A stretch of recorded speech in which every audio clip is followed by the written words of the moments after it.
Good morning, Bitcoiners. This is Daniel from the Bitcoin Citadel with episode 54 of the Citadel Summer.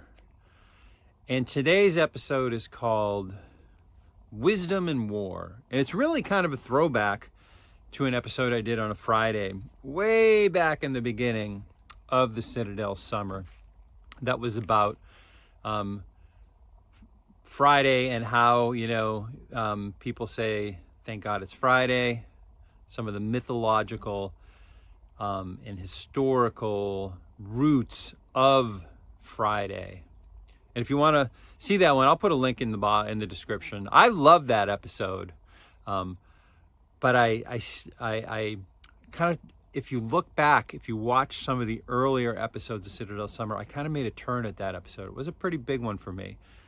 In my journey here, lessons learned here in Citadel Summer.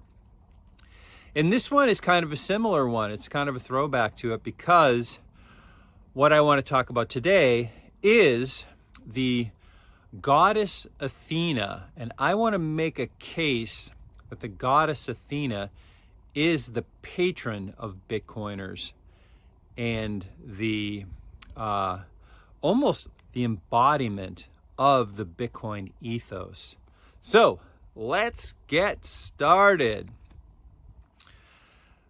Now, I'm not sure how much you know about the goddess Athena. Athena was the goddess of the city of Athens. She also was the goddess who was the patron of the Greeks in the Trojan War. She was the goddess that was the patron of Odysseus in the Trojan War in those times. She has a pretty interesting origin story. You know, gods and goddesses and superheroes. Superheroes are the gods and goddesses of our time in many ways. So they're archetypes. They're culture heroes, right? They tell us something about ourselves, right?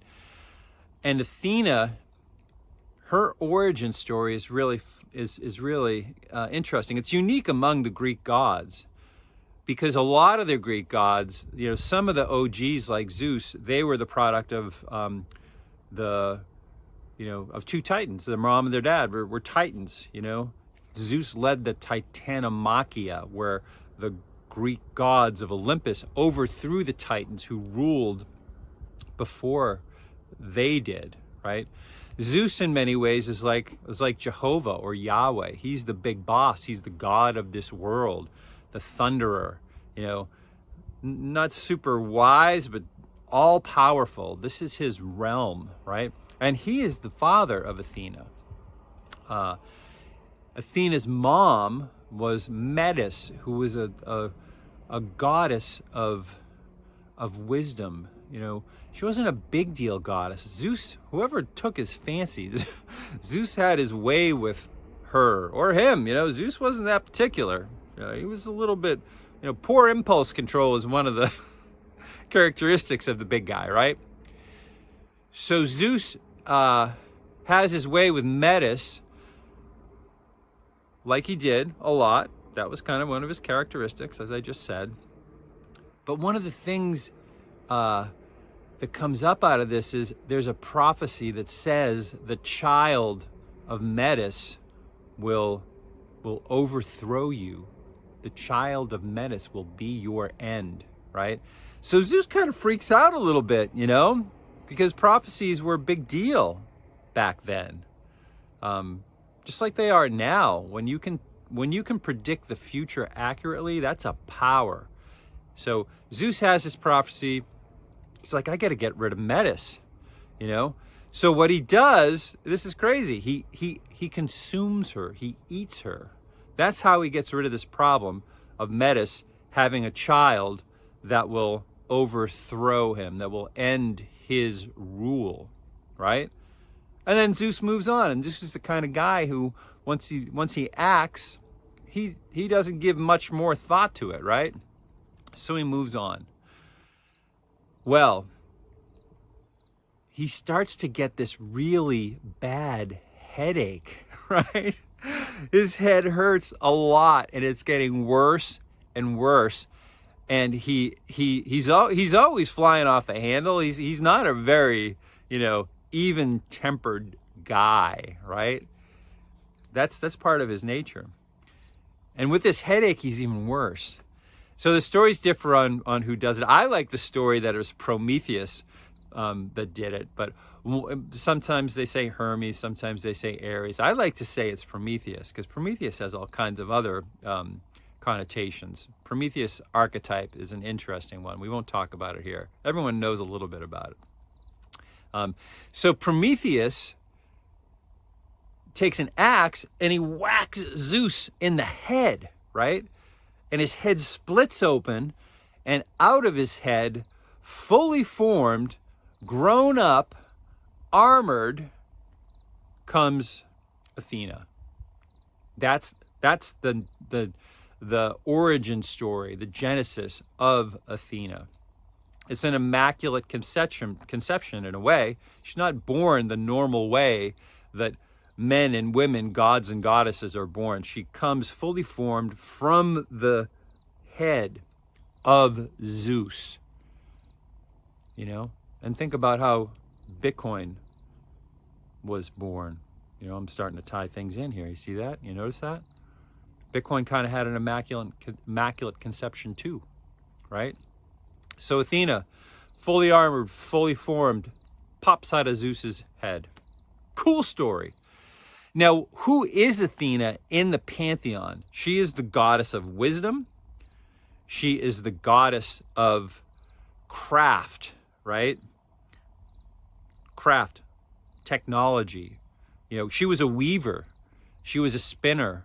And probably the highest tech at that time was these, spinning wheels and looms that you weaved on. Those were high tech back then, and that was part of Athena, right? She was the goddess of that. So wisdom, technology, I'm going to say, and war. She was a goddess of war. Now, she had a brother who everybody knows too. His name is Ares, right? In the Roman, he's Mars. He is the god of war as well. So we have a goddess of war and a god of war. And Ares, his characteristics, the reason he is, his version of war, the side of war that he represents, his archetype, is the brutal, rapacious war, the burn it down, berserker version of war, right? All of the most, flagrant and nasty versions of war, right? He's like the total war guy. That's him, right? That's not Athena, though. Athena is known for her helmet, and this helmet that she wears that has it's one of those Greek helmets with the big plume on it, that helmet represents protection and wisdom, right? She's also known for her shield. It's called Aegis, right? And the shield was actually made for Zeus, and Zeus gave it to her, right? And the shield was made from a goat skin. And it's really funny because the goat that Aegis was made from is supposed to be the goat that nursed Zeus when he was a baby. Because remember, Zeus had the same kind of prophecy that was told about him. When he was born, the prophecy was that Zeus was going to overthrow Kronos, his dad, and that did happen. So imagine, Athena is going to overthrow Zeus in the same fashion. And then Zeus was hidden, he had to sneak around. He was hidden. He's one of these gods that had to lie low for a while. And when he was a little baby, it was a goat that nursed him. And that goat, the goat's skin, right, was made into the shield or cloak or breastplate of Athena, Aegis. And it was made by Hephaestus, who was another one of these Olympic gods, right? And he was the god, he's a god like a Tolkien dwarf, right? Like Vulcan, the guy who can make all the really cool stuff, a smith, and he's a technical guy too. He and Athena are really related in more ways than one. So Athena has a shield, right? The shield Aegis. And on the shield, on the outside, is actually snakes are associated with Athena, and so are owls. Owls for wisdom, and snakes for rebirth. And I think because there's a snake around the outside of the shield, Aegis, and that's the world serpent. That's the Ouroboros. That's a hint. Remember that Ouroboros says that the end is contained within the beginning, right? It's a hint about the simulation that we live in, and that Ouroboros is around the shield Aegis of Athena, right? On the shield Aegis is the Gorgon Medusa's head, and if you remember the story of Medusa, Medusa had the snakes coming out of her head instead of hair, or you could think of them as the tentacles of a squid, right, or an octopus. So Medusa's characteristic was when she looked at you, she froze you. So Aegis was the shield that Athena's most well-known weapon was this Aegis shield, which was a shield of protection, and it would freeze people when she looked at it, and it also would roar when she was in battle, right? So she has this shield, and it's like Bitcoin, the Bitcoin network has miners, and these miners are protective. And as a matter of fact, if you read Jason Lowery's Soft War, the way the Bitcoin network works as a munition, as a tool of war, is exactly the same as the way that Aegis works. It freezes blocks in time, right? It has all this energy that protects the network, right? Soft war, I think Athena it matches up so well as the goddess of this new kind of soft war that Jason Lowery talks about in his book. It's a really good match, which is why I think I'm making this case for Athena as the patron of Bitcoin, right? The patron goddess of Bitcoin, the embodiment of Bitcoin. So Athena has this shield, Aegis, but she also has a spear that she's known for. And the spear, her kind of warfare with the spear is a surgical kind of warfare, right? It's not like Ares where it's, raping and pillaging and burning, and just this big, remember shock and awe, right? That's Ares. Athena's not the same way. She's about strategy and tactics and preparation, thoughtfulness, right? Protection. That's her kind of war. Having technology and cunning, right? Those are her characteristics. And if you read the Odyssey and the Iliad, Athena's a main character in there, right? She's the one who is the patron of the Greeks, remember? Ares is the patron of the Trojans. And in the battle, sometimes the battles rage so much when they're fighting each other that the gods come down, and Ares will fight on the side of the Trojans and Athena will fight on the side of the Greeks because they get so into it, right? And they go mano a mano, and Athena actually wounds Ares. He never touches her, but she wounds him, right? Think about that. So that indicates that the kind of warfare that Athena is characteristic of is more powerful than the kind of warfare that Ares is characteristic of. As a matter of fact, it really, people came out against soft war when it first came out, and there was all this, there was this this reaction. People chimped in on this thing like, oh, Bitcoin's not about war. Bitcoin is about peace. Bitcoin, we're peace-loving hippie Bitcoiners. There's a lot of that. There was. Look back at the, YouTube videos and the blog posts at that time. Jason got a lot of shit for soft war. But you gotta discern a little bit, my Bitcoiners, my friends, right? Think about the two embodiments of war, Ares and Athena. And my position, my thesis is that this version of war that's characterized by Athena, that's the Bitcoin soft war, right? And it's the only defense against this crazy Ares kind of war that we've had dominating. That's the fiat kind of war, right? That's the total war that we've seen in the 20th century. And now, well, hopefully not in the 21st century, but that's the kind of war that Bitcoin is our shield against, right? So, Soft War. Great book. You should read it. Tough read, as I said in my other video. I did a video about that too. So Athena, goddess of wisdom, goddess of war, goddess of technology, right? She embodies all three of these things, right? And I would argue that Bitcoin has those three elements as well, right? It's technology. It is, I think it's one of the greatest technological achievements of humanity. And here it is. It dropped right into our laps right when we were alive. How awesome is that? Bitcoin, technology, perfect money. It was invented for us at this time. We got it right now. Bitcoin as war. War in the sense that is, think of the Bitcoin network of the miners, all that energy that goes into it. That's our protective shield. That's our aegis, right? We freeze the blocks in time and we use all that energy to protect the network.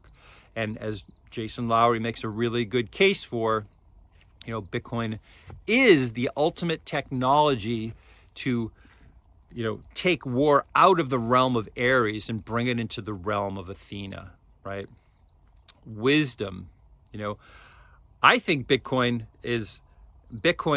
will help us as people to achieve wisdom. And it does that by giving us hope, number one, giving us, I think optimism is a mind state. It's a choice, right? It's a mental stance that you come into. And Bitcoin gives us the energy and the hope to be optimists in this world where it's so easy to be black-pilled, right? And finally, and probably most important, Bitcoin and Athena are what is going to bring down this Jovian system that we have represented by Zeus, the god of this world, right? And this world is a predator-prey world, right? That's the nature of it, right? And Bitcoin is a way to bring that down. That's what the destiny of Bitcoin and is. That's what the destiny of Athena is to lay low, to end the dominance of this fiat world, that's, ruled by Zeus, who has there's no checks and balances on this dude, right? But we do have this new technology, this Athenian current that's in the field now, that's represented by this goddess of war, wisdom, and technology, that's destined to bring down Zeus, right? The god of this world currently, the system that we're in, this fiat realm, for lack of a better term, right? And that's where we are now, right? That's what that's what this whole thing is that we're going through. And we have a golden age in front of us, right? And Athena is our patron. And we should think about the characteristics and the tools, the weapons that we, as Bitcoiners possess, that we hold and we should hold dear in this battle against the forces of Aries, and at the end of it all, the rule of this crazy, rapacious, thoughtless god, Zeus, and the system that he represents. Anyway, that's it for today. Look in the description, and I'll link that earlier video. I have a link if you want to talk to me. I had a great conversation last night with somebody. If you want to talk to me, you can book some time in my calendar. You can like, you can subscribe, you can comment if you've made it this far. I will talk to you tomorrow, and then Simulation Sunday's coming up, and I had a request from somebody to talk about the Phoenix, and I am going to talk about the Phoenix on Sunday this week. Phoenix is not my idea, but I do think that it's a key part to the simulation, and it's time to address it on Simulation Sunday. Peace.